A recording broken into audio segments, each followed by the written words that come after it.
चोर की दाढ़ी में तिनका। इस ज़रबुल मसल का पस मंज़र कुछ यूं है कि एक गांव के मंदिर से मूर्ति चोरी हो गई। सारे गांव वाले बड़े परेशान हुए कि आखिर मूर्ति कौन चुरा ले गया।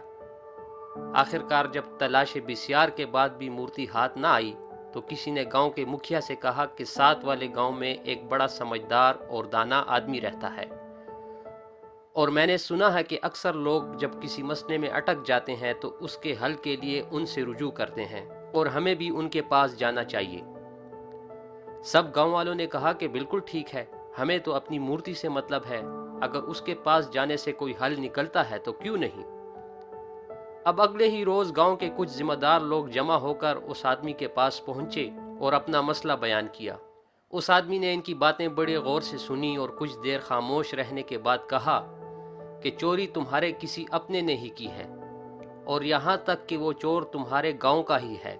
गांव वालों ने पूछा कि कौन है, तो उसने जवाब दिया कि तुम लोग ऐसा करो कि कल अपने गांव में एक दावत रखो जिसमें गांव के सारे लोगों को जमा करो, और मैं उस मौके पर पहुंच के चोर की निशानदेही कर दूंगा। अब अगले रोज गांव के मुखिया ने गांव के सारे लोगों को एक मैदान में इकट्ठा किया और सबकी दावत की। अब इस मौके पर वो दाना आदमी भी पहुंच गया और उसकी आमद के बाद रोटी खोल दी गई। सब लोग मुंतजिर थे कि ये आदमी चोर की निशानदेही कब करेगा, कि अचानक खाना खाने के दौरान ही वो दाना शख्स उठता है और ऐलान करता है कि आप सबको बहुत बहुत मुबारक हो, वो चोर इस वक्त हमारे दरमियान मौजूद है। सब लोग एक दूसरे की तरफ देखने लगे कि वो कौन है। उसने दोबारा ऐलान किया कि उस चोर की पहचान ये है कि उसकी दाढ़ी में एक तिनका फंसा हुआ है। अब इस ऐलान के बाद मजमे में एक शख्स था, उसने फौरन दाढ़ी में हाथ मारना शुरू कर दिया और दाढ़ी को फटकारने लगा कि अगर कोई तिनका हो तो गिर जाए। तो जैसे ही उस दाना आदमी की नज़र इस पर पड़ी तो उसने इस आदमी की तरफ इशारा करते हुए कहा कि चोर ये है।